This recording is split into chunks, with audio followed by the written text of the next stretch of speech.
Hello and welcome to the webinar. This webinar is titled Concerned Citizens Introduction to Problem Gambling.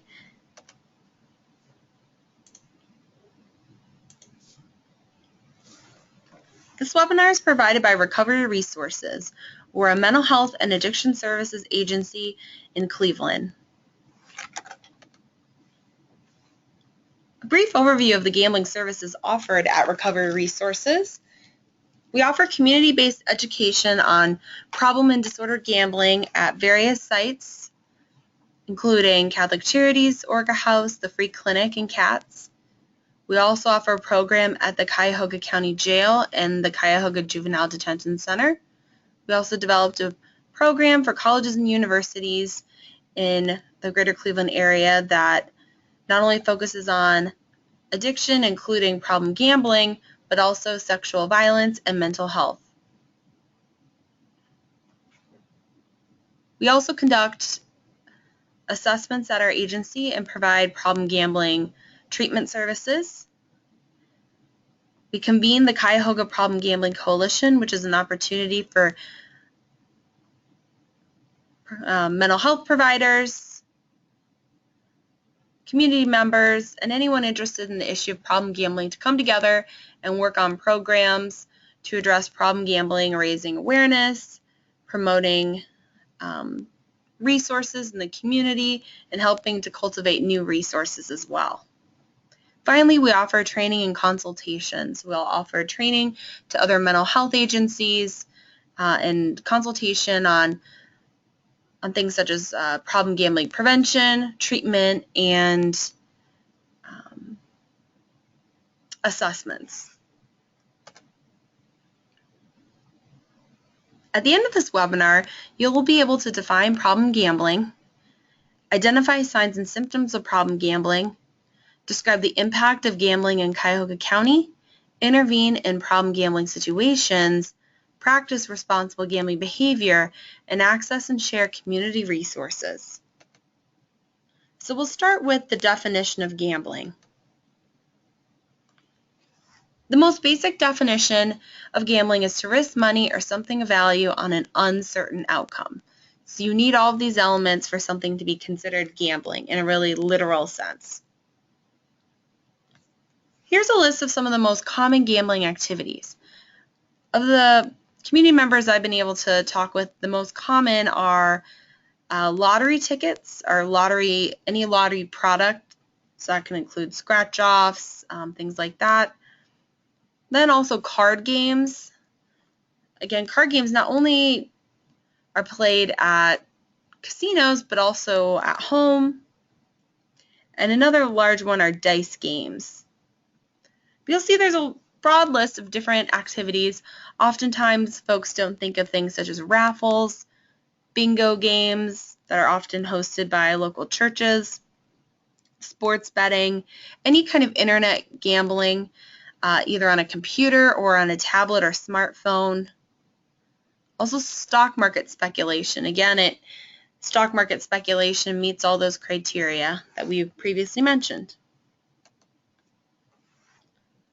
Gambling activities can be put into two categories, or better explained as a spectrum. So you have your games of chance, and these are games that are completely based on luck or probabilities. So there's nothing the player can do to influence the outcomes.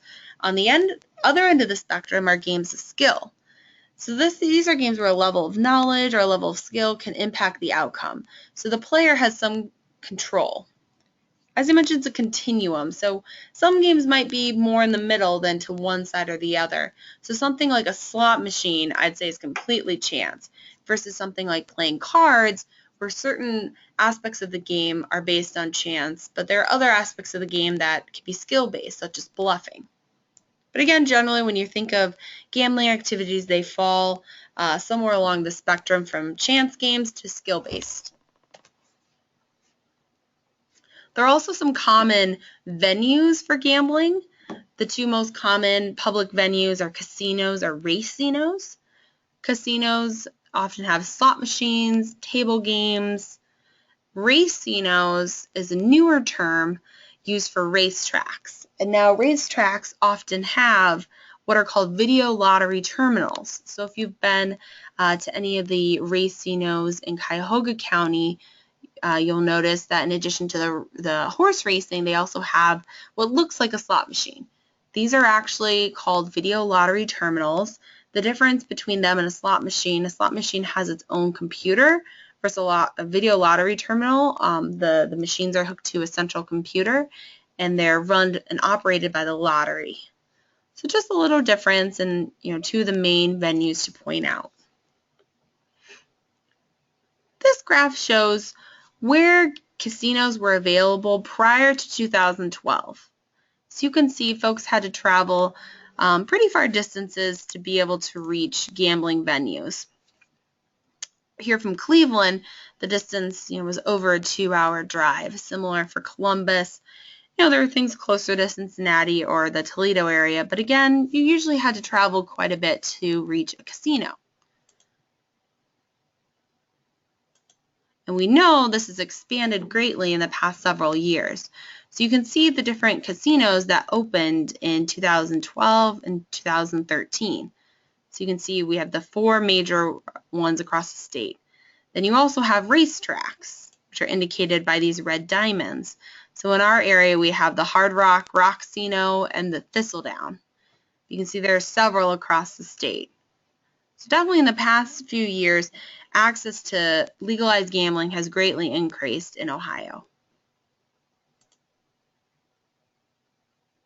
It's important to note that something that can be confusing about gambling, say compared to alcohol or tobacco, is that different types of gambling venues have different age requirements.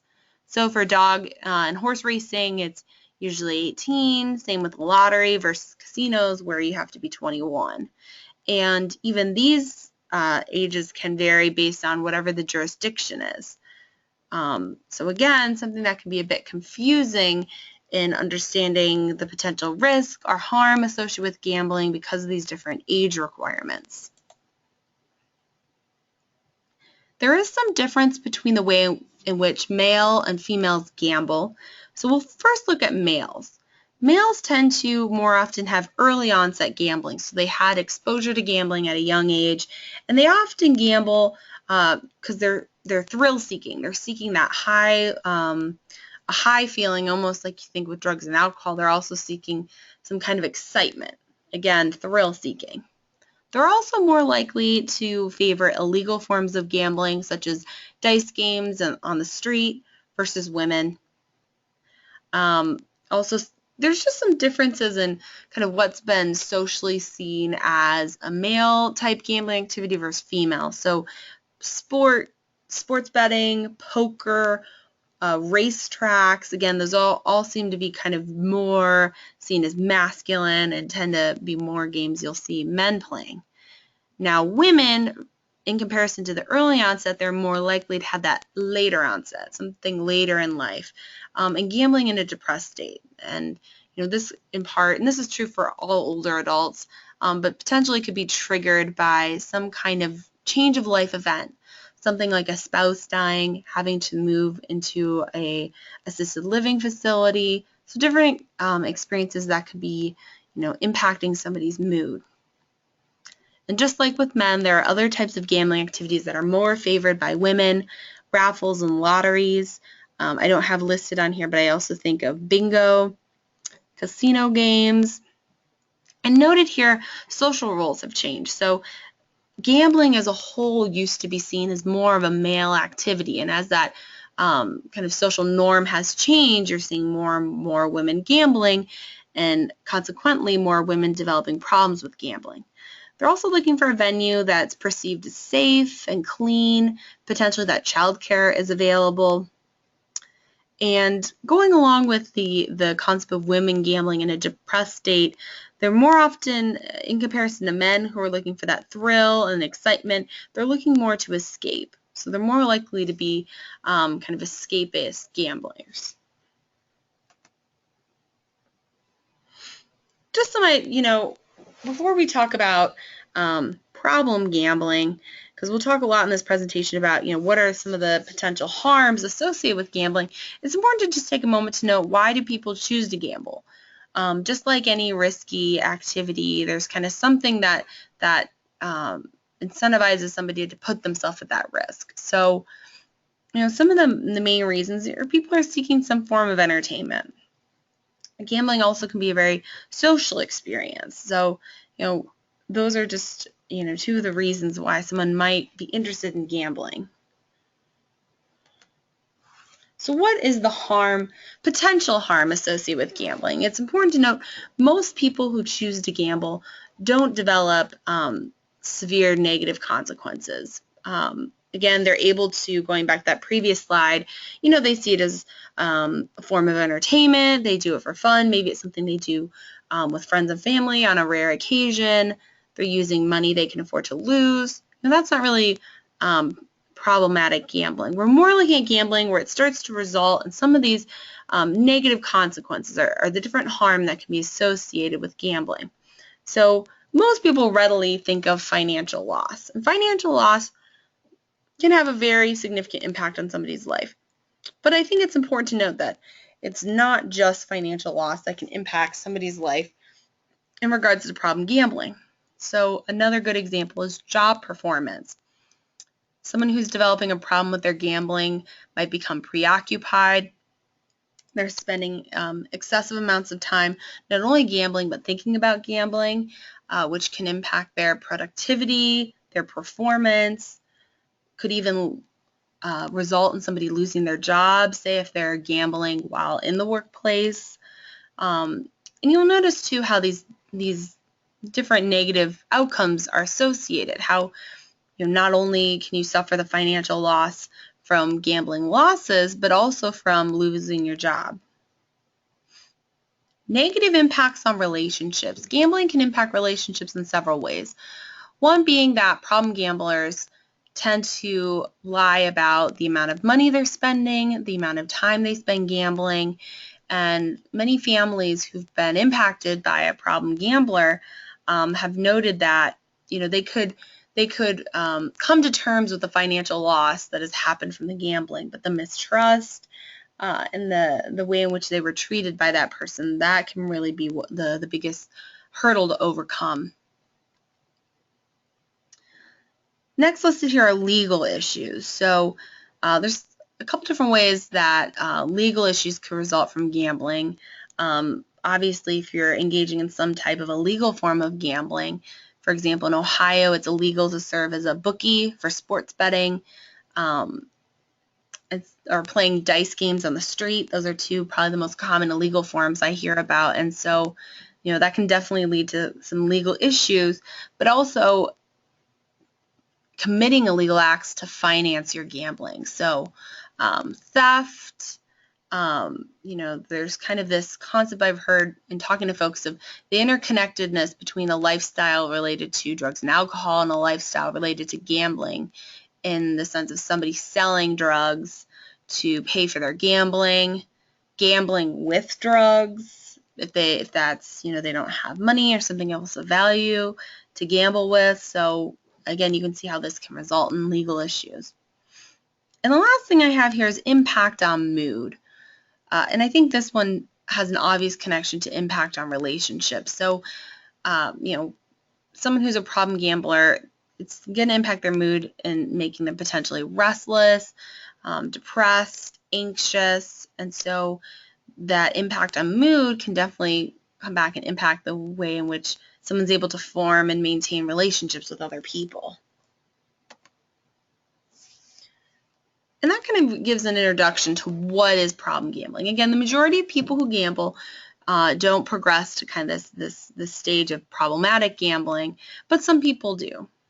So problem gambling most simply is defined as gambling behavior that causes disruptions in any major area of life. So I have some of those main ones here. Psychological, so we talked about mood, physical health. So it's often helpful to think about problem gambling in comparison to drug and alcohol, substance use disorders, or other addictions.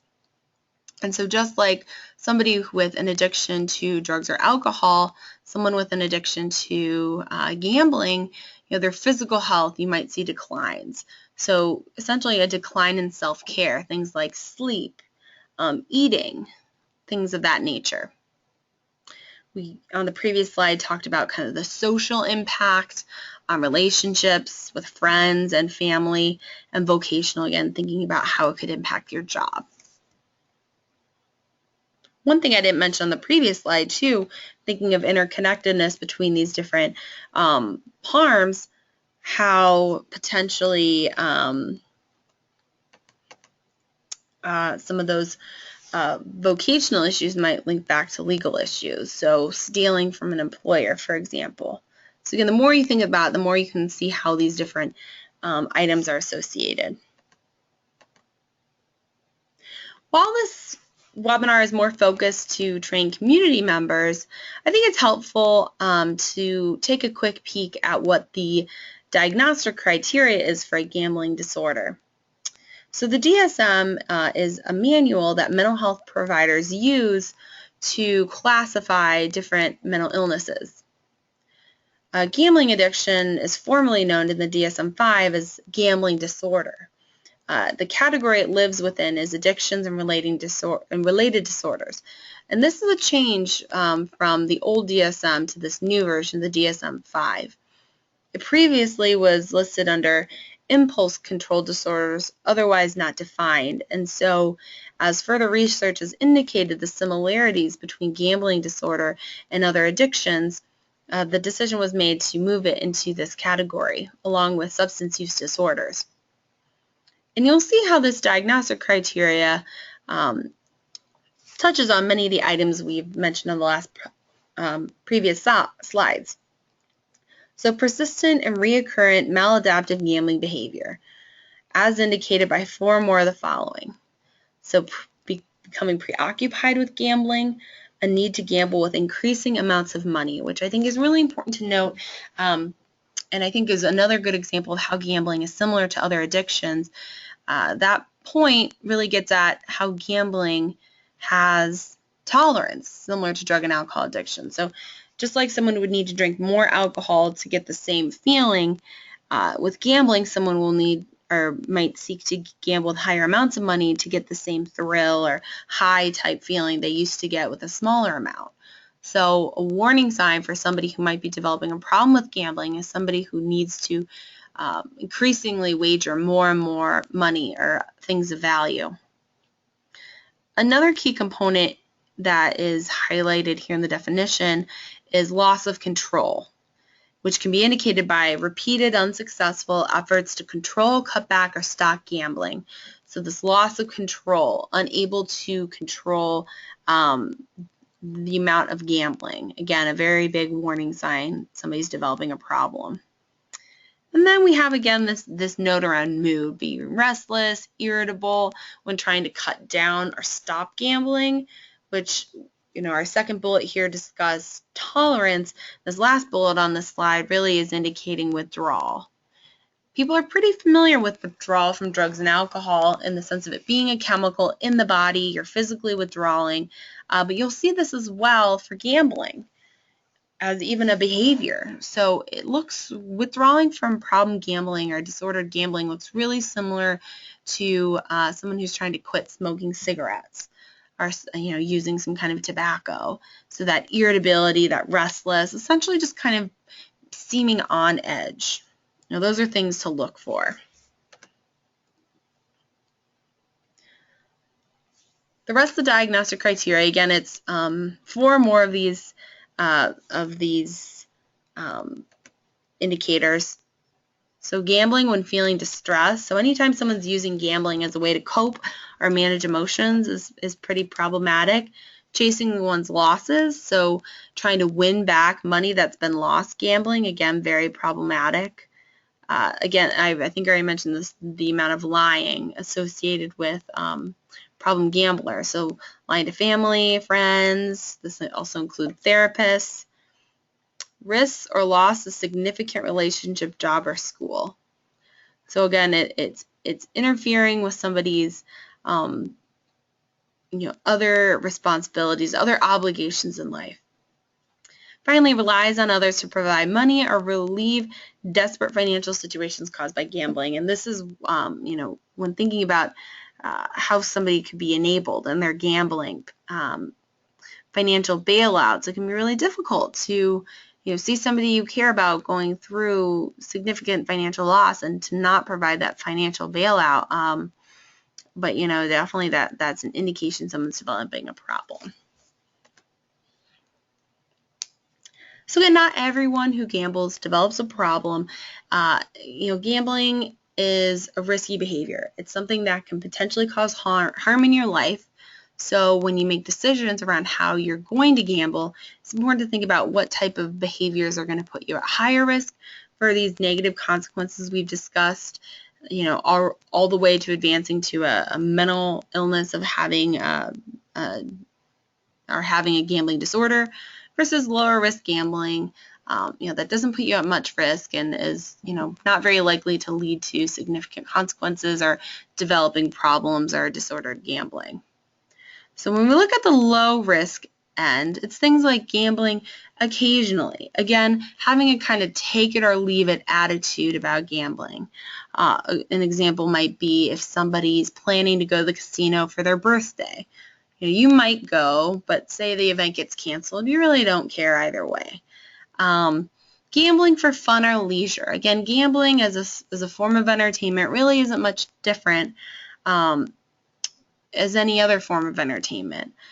What really is the piece to that, though, is being able to stick to limits. So if you enjoy gambling, it's a game, it's something that's fun, it brings some kind of entertainment value for you, and you have a set amount of money you're going to use on it, and that set amount is an amount that you can afford to lose, and you have no expectation of winning, and you just see winnings as kind of a fun bonus. That's a pretty healthy perspective on gambling. Kind of similarly to sticking to limits, having lower stakes. And obviously setting limits and having lower stakes is all relative to somebody's specific financial situation. So that can vary from person to person. High risk, again, gambling that's resulting in preoccupation. So the example I always give with preoccupation is somebody who is playing a fantasy football league and they're just constantly thinking about the different stats or aspects of their team and who they need to trade and things like that. That's an example of a preoccupation. Using substances. So gambling and using drugs and alcohol at the same time, incredibly risky.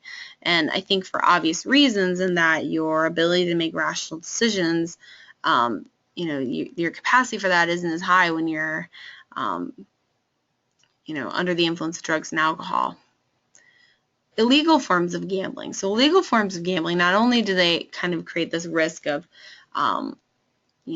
having legal issues related to that, but also those types of settings tend to be more dangerous. There's more likely for violence. And so definitely some issues there. Again, high stakes. I would even add to that specifically, wagering more than you can afford to lose. That's a very, very risky way to gamble, and it's usually an indication somebody has a problem. Obviously, the big indicator, if someone's having major life problems due to their gambling, that's definitely gambling in a way that's very risky, and probably an indication somebody has a problem. So how common is problem gambling? Across the United States, there's over 5 million Americans that meet criteria for gambling disorder. So, it's so significant that they could be diagnosed with a gambling disorder. Would potentially need treatment services to be able to recover from that. Now in Ohio, we broke it down a little bit differently. They did a statewide survey in 2012 to try to see who are low to moderate risk for gambling disorders. So these might be our potentially problem gamblers. And it comes to around 400,000 people, or about 5% of Ohioans. When you look at the amount that would potentially meet diagnostic criteria for gambling disorder, it's closer to 32,000 Ohioans. The next couple slides show some charts from the statewide problem gambling surveillance survey that was conducted in 2012. Important to note that they're going to be doing that surveillance study again in 2016. We're very thoughtful at the state level to do this prevalence study before the casinos were open. So while there will only be a few years that the casinos will be open after the next surveillance study, there may be some opportunity to be able to compare that data to see what impact the opening of the casinos has had on the rates of problem gambling. So this first chart shows the percentage of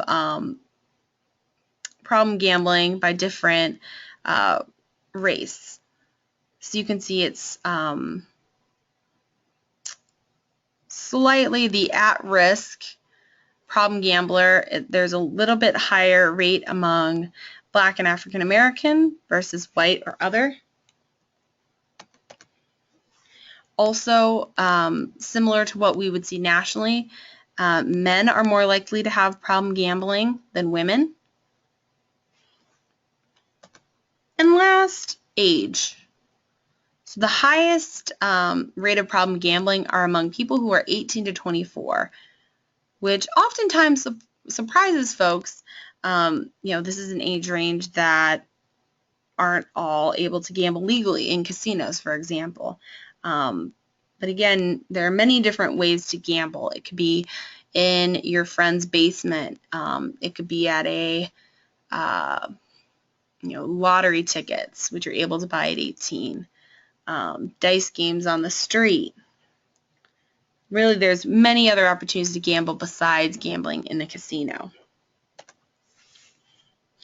So when this statewide surveillance study was conducted, there was some specific data looking at the areas in which the casinos would be opening. So the next couple slides show some more information about Cuyahoga County. So when you look at this information, kind of the takeaway, the prevalence of at-risk and problem gambling is around 11% in Cuyahoga County. So the way you can read this information, in Cuyahoga County, 28%, so about a quarter of people don't gamble. There's about a little over half of people who gamble, but they don't have a problem. Now, it's this other group where we're starting to see the problem and risk for problem gambling rise. So you can see the low risk, the 9%, the 0.1 are the folks, the problem gambling. So with our prevention efforts, we're focusing more so on the folks who are either gambling and they're not having a problem, so we don't want to move them into that risk category, or the low moderate risk folks, we want to push them in the other direction, trying to prevent them from developing problems. And then with our problem gamblers, looking more at treatment resources. So what puts somebody at risk for problems with their gambling? Just like with other health outcomes, heart disease, diabetes, there are things that can put somebody at risk. So, for example, there are things about your risk that you can change and things you can't. So with heart disease or diabetes, you can't change your family history. If you have some biological predisposition for those illnesses, there's nothing you can do to change that. But there are things you can change to impact your risk, such as your diet or exercise habits. So this is really similar with gambling addiction. So having a win at a young age, that has been found to predispose somebody for problems later in life. There's certain personality characteristics, being highly competitive, a risk taker. Those are things, they're associated. It's not, those personality characteristics can be channeled in really productive and healthy ways, but they could also lead to problems with gambling. Holding certain beliefs related to money and luck. We call these gambling fallacies. So having false beliefs about how games work, how able someone is to influence the outcome of a game. If you hold some of those false beliefs, you're more likely to develop some problems. We already noted 18 to 24-year-olds, higher risk for problem gambling. And we think part of that is to do with decision-making processes and brain development. So somebody who's 18 to 24 years old, the part of their brain that helps them make rational decisions isn't fully grown and developed. So this is something that could predispose them to problems with gambling. We also saw that men are more likely to have problems than women.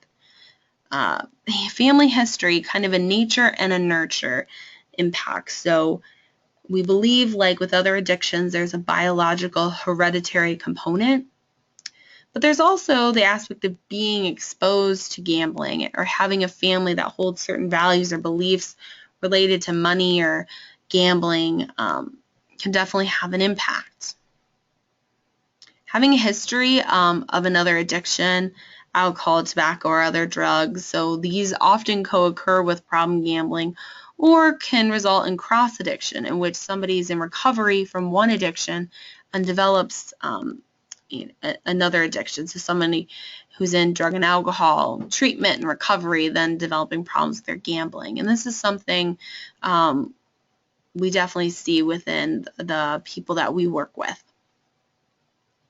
Having another mental illness also puts you at higher risk for problem gambling. Again, like with the addictions, they often co-occur.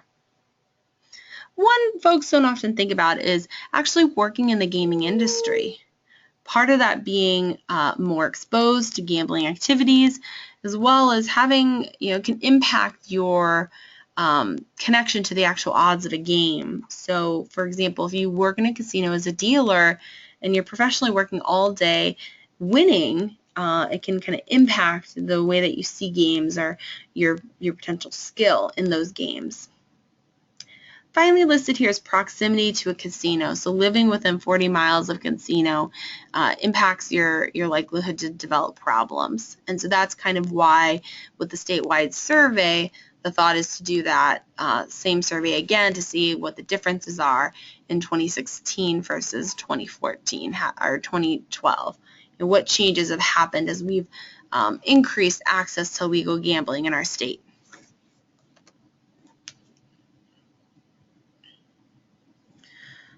I want to pull out here too some specifics about youth and problem gambling. So we already mentioned about the 18 to 24-year-olds are the highest risk population age-wise.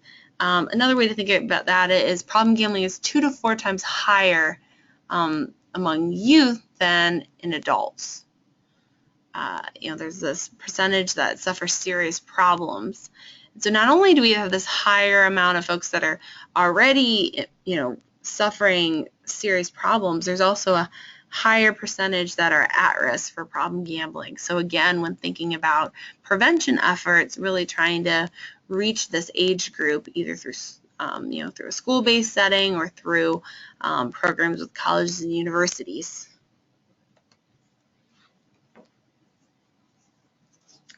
We've mentioned the difference between men and women in gambling, and important to note that gambling is it's increasing among women.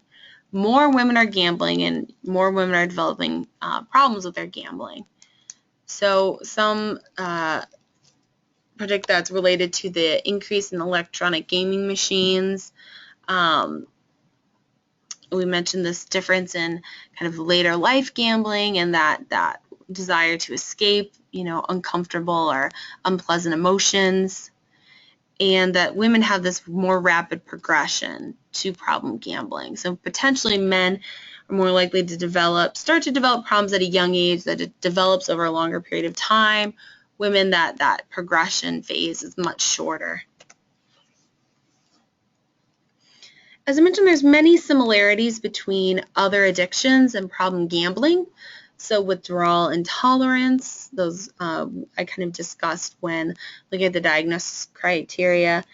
Just like with drugs and alcohol, someone can withdraw from gambling. They can also develop a tolerance and need a higher dose, if you will, taking larger risks with their gambling to get the same feeling. Preoccupation, again, kind of not just only when someone's using or gambling, but it's impacting them, just by thinking about it excessively. That lack of control, so not being able to cut back, things like that. These impacts on mood, and then conversely, using drugs or alcohol to escape. This idea of chasing, so just like with drugs and alcohol, when you are exposed to drugs and alcohol at a young age, you're chasing that initial high. It's similar with gambling. Both of these have a component of immediate gratification, so kind of feeding those pleasure centers of the brain. And they're both something that are stigmatized in the sense that they're seen sometimes as shameful, that there's something people should be ashamed of and should hide. And this can really impact help-seeking behavior and being able to make sure folks are accessing the resources that are going to help them recover. So the shame is common between substance use disorders and also problem gambling. So looking at the next slide, thinking what are the differences between substance use disorders and problem gambling. Now, problem gambling, it's not as easily as detected. There's no urine test or breathalyzer for problem gambling. It's harder to actually see that or have some kind of a screening tool, if you will. Problem gambling also isn't self-limited.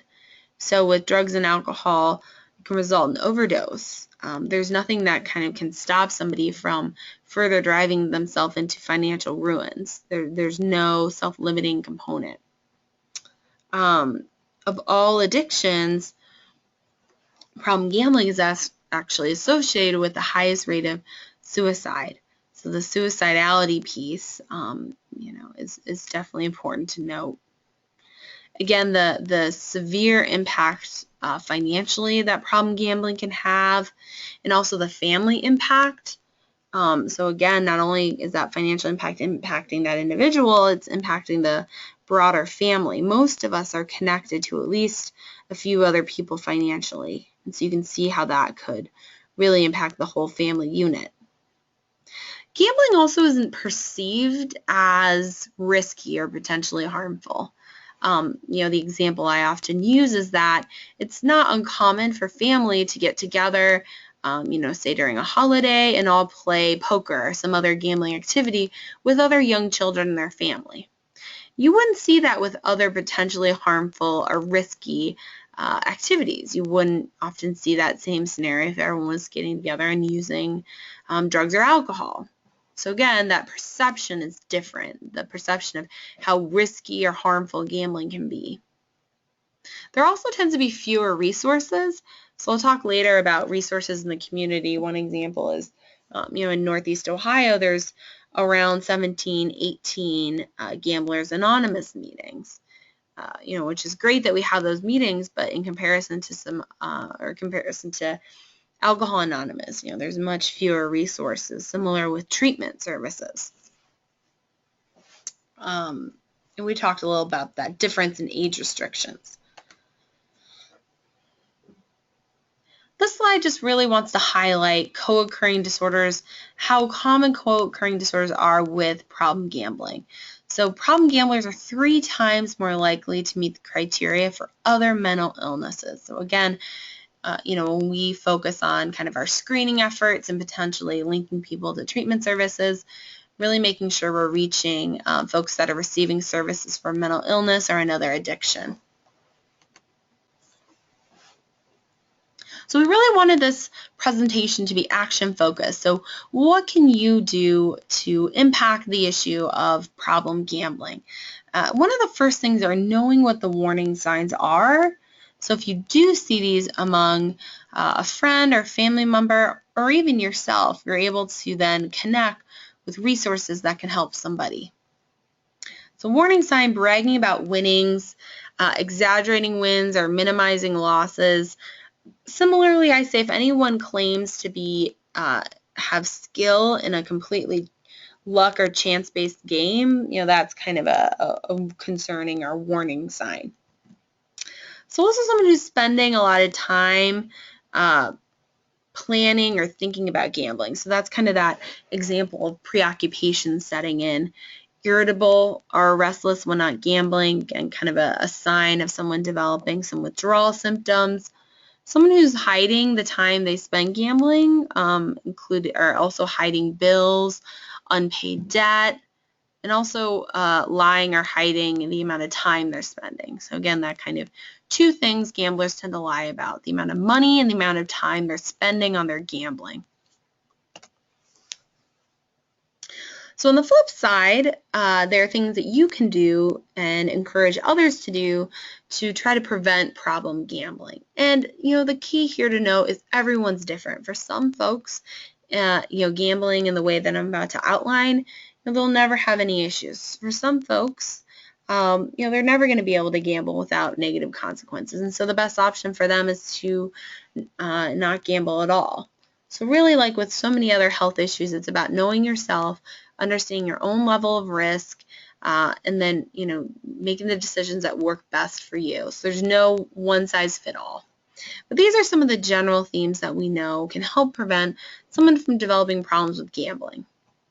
So first, treating money lost as the cost of entertainment. So the money I lose gambling, I want to engage in something entertaining. There's a certain financial cost to do so. I don't plan on seeing that money back. So if it costs me, I want to take some friends out to a movie and go out to dinner, and then we're going to go somewhere else over the weekend, and all of that's going to cost me $100, versus if I took that $100 and went with my friends and gambled it, there's really no difference there. Where you start to run into some issues is when somebody's starting to expect a certain amount of money back, and that can be problematic, or someone who's trying to flip money. So kind of going along with that, treating winnings as a bonus to the entertainment. So I'm paying for some form of entertainment. If I get some money back, it's kind of a fun bonus. And being prepared to lose. The reality is, the way that games are set up, the majority of the time you'll lose. Obviously, sometimes people have to win, or else there'd be no incentive for folks to play. But at the end of the day, the majority of the time you lose. That's how the games are set up. So kind of that leads right to the next point. The odds are you will lose. And losing is just part of the game. So if you enjoy gambling as a form of entertainment, you kind of have to take the losing as part of that form of entertainment. If instead it makes you angry and agitated, maybe gambling isn't going to be something you're able to do in a safe way. Never gambling on credit or borrowed money. That's definitely important.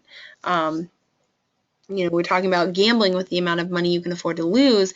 Gambling with money that's not even yours, you don't even have yet. I mean, that's, I think obviously very dangerous. Speaking on money, planning ahead. So setting limits and sticking to it. So you're setting those limits beforehand, and you're going to stick to them. Again, thinking about how much you can afford to lose. The more I've talked about this, the more I realized to be able to determine how much you can afford to lose, you have to have a pretty good understanding or budgeting of your money. So that's something I think to take a step back from. And if you're noticing you're gambling, are you keeping track of the amount that you're spending and the amount you're losing and what that's been adding up to?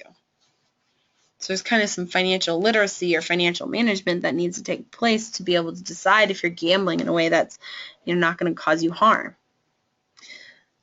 In regards to those limits, never changing your limits while playing.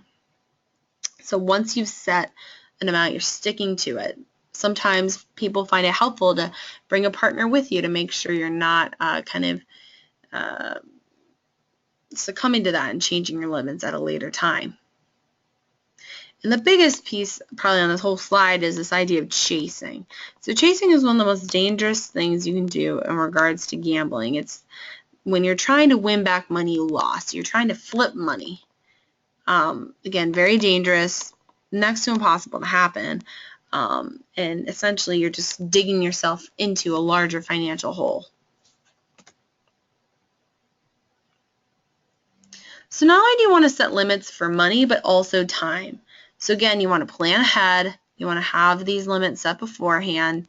What can you, just like with money, what amount of time can you afford to spend? We all have other obligations in life that are important to us, and we need to make sure that any kind of entertainment we engage in, doesn't impact those other things we care about. Some other final kind of responsible gambling practices to note: having balance in your life. So if the only form of entertainment or the only thing that brings you joy or that you find fun is gambling, that seems a little out of balance. So we'll think about other forms of entertainment to enjoy. Maybe it's taking a walk in the park, going out to lunch with friends, reading a book, listening to music. There's so many other things that can bring joy and happiness to somebody's life, so making sure you have that balance. Also, never gambling as a coping mechanism. Often we go in the community, we talk about how do we develop healthy coping mechanisms. When all of us go through times in our life that are challenging. So we have to develop the skills to work through those situations. And so, having those skills prepared and ready for when you need them is incredibly important, and making sure your coping mechanisms aren't potentially harming you. And finally, becoming educated. So things like this, listening to this webinar and being able to learn more about this issue. So what resources are available in the community?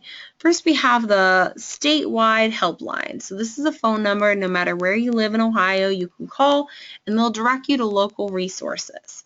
Here in Cuyahoga County, the local treatment agency is Recovery Resources. In addition to reaching out to Recovery Resources, there are other mental health and addiction professionals in our area that have problem gambling as part of their scope. Many of them are what we call a nationally certified gambling counselor. It's a credential through the National Council on Problem Gambling to demonstrate someone has a scope of practice in providing gambling services. And also through the Ohio Chemical Dependency Professionals Board, there's now a gambling endorsement. So professionals with their license through that entity now are able to demonstrate their scope of practice with that endorsement. There are also self-help groups. So just like with Alcohol Anonymous, there's Gamblers Anonymous that focus on a 12-step program. Again, there's meetings throughout our community, and you can look those up on their website.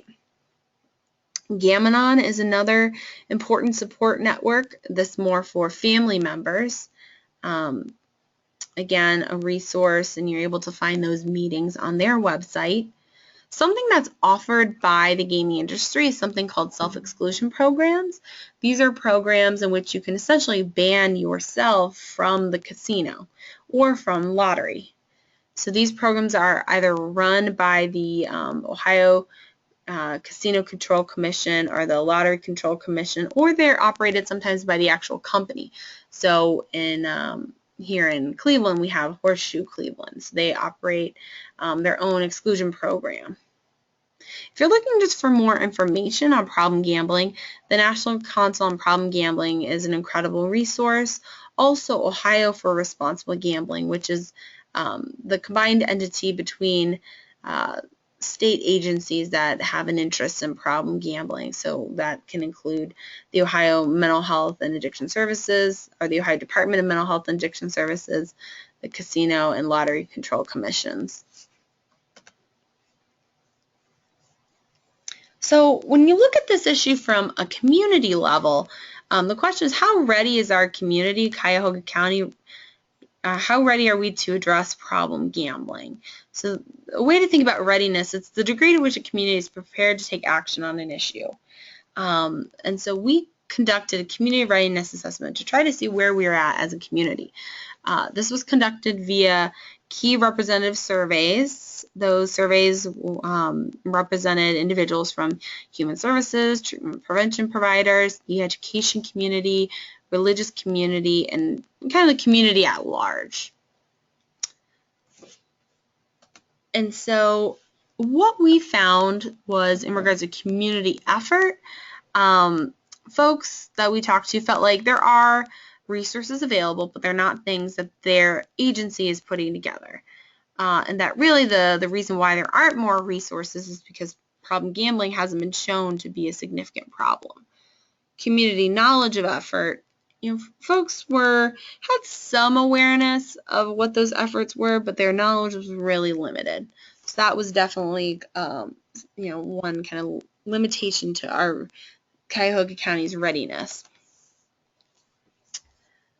In regards to leadership, there's really low motivation for organizational leaders to take this on or to be a leader within this issue.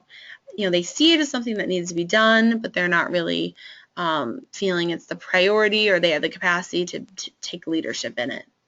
And the general community, again, not really seeing it as a significant issue and not really planning or feeling a need to take further action.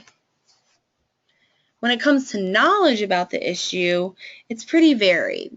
So most folks, they either know a little bit or next to none. And again, folks feel there are resources available, and some people did demonstrate a willingness to be involved or to be engaged.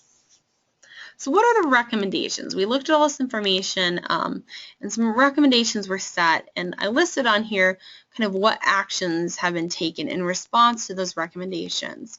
So first, increase awareness of problem gambling as a significant public health issue, which definitely, when you look at those readiness survey results, you can see why it would be important to address this recommendation. So some of the actions we've taken is in June of 2015, we hosted the first Problem Gambling Symposium. So this was an opportunity to bring together a lot of folks and do some education awareness raising about problem gambling. We also have our social norming campaign called Hit Me Cleveland. So this is a website that has resources and information and kind of tells a story about somebody being impacted by problem gambling through social media posts. Engage stakeholders. That was another one of our recommendations. And to be able to do that, we formed the Cuyahoga Problem Gambling Coalition. So this is a group of community members, folks that represent different community organizations or, education, faith-based organizations, these different sectors within our community. So we come together and try to come up with some ideas of how we can promote treatment and prevention, raise awareness, and help cultivate resources. And the first project of the coalition was doing the Gambling Symposium. So it was very exciting to have that event come to fruition. Last is develop systems to better identify and assess for gambling-related problems. And so really the biggest strategy in which we've addressed this is expanding the amount of education we offer for high-risk individuals, some of our indicated populations such as substance abusers, doing programming at colleges and universities, again targeting that specific age range. So in doing that further education, also doing further screenings. So in the education programs we do at other treatment agencies, we're screening folks after the presentation, also partnering with those agencies to implement a problem gambling screen during their assessment intake process, which has been very successful. So what can you do? Again, we discussed readiness being low, and one of our hopes is to further connect people to some tangible action steps they can take to impact this issue. So first, just educating yourself on the issue, understanding the, problem gambling, how it impacts individuals, how it impacts our community more broadly, on a personal level, engaging in low-risk gambling behavior, and raising awareness. So once you've become educated, starting a conversation with somebody, if they're not aware of this as an issue, putting it on their radar. One opportunity to get involved locally would be to join the Cuyahoga Problem Gambling Coalition. So again, we mentioned, I'll actually just go on to that slide. This group was convened in 2014, and it's composed of a lot of different folks, again, representing local community organizations, health and human service agencies, education, faith-based, really, our goal is to have representatives from all these different sectors of our community. So currently the schedule is that the group meets every other month on the first Wednesday of the month from 2 to 3 p.m. You can see some of our meeting dates in June, August, and October. And I think really the group is summed up so well in our mission of creating a space for people and organizations to work collaboratively to resolve the issue of problem gambling through awareness, education, and resource cultivation. And, the goal being, if this mission is lived through, that we would have a community free of problem gambling.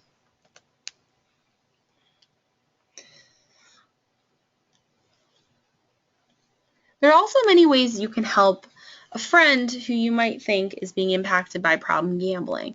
So we discussed those warning signs. So keeping an eye on friends and family. Are they exhibiting any of those warning signs? If so, starting a conversation. So I put an image in there from Problem Gambling Awareness Month of having the conversation. Just getting that conversation started can be very impactful. It might not be something that in isolation is, having a huge impact on somebody's life, but it might be part of their journey to be able to then move into recovery. Making referrals, so knowing what those resources are, things like the statewide helpline that Recovery Resources offers, problem gambling treatment services can be really important. We also have disrupt problematic behavior. So, if you're not able to, or if someone in their recovery isn't at a place where they want to seek treatment or services, even just being able to disrupt that problematic behavior.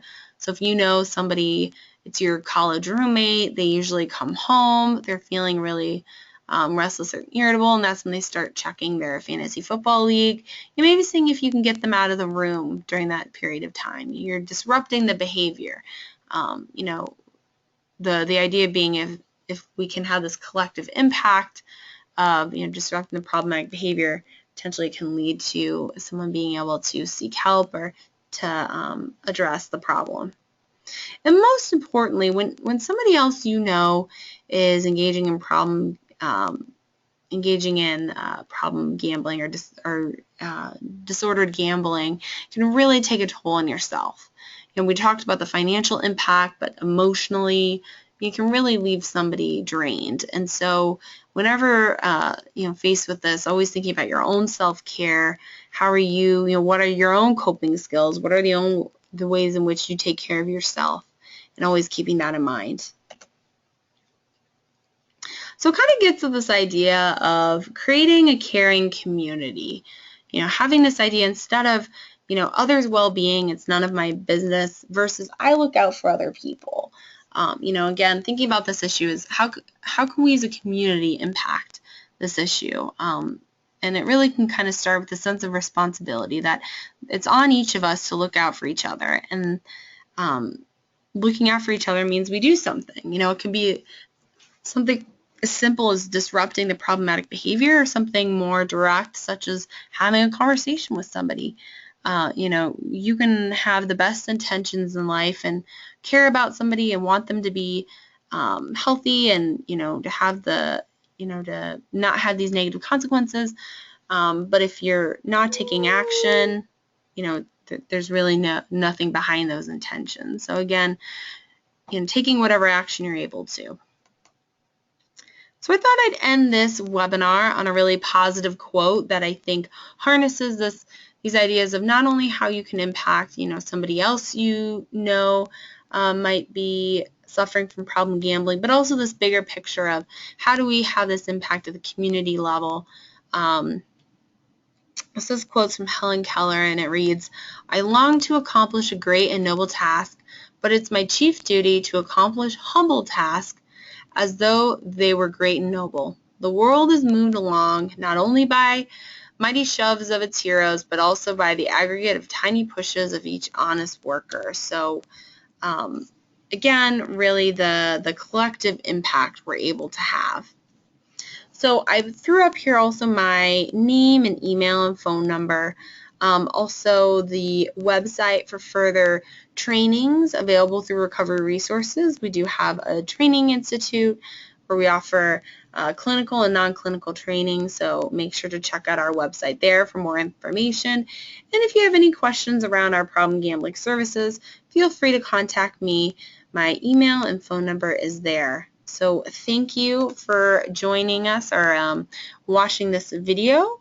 Again, here's some more information, our contact information, our sites in Midtown, Lakewood, and Old Brooklyn near the zoo. Also, make sure to follow us on Facebook and Twitter. Thank you and have a good day.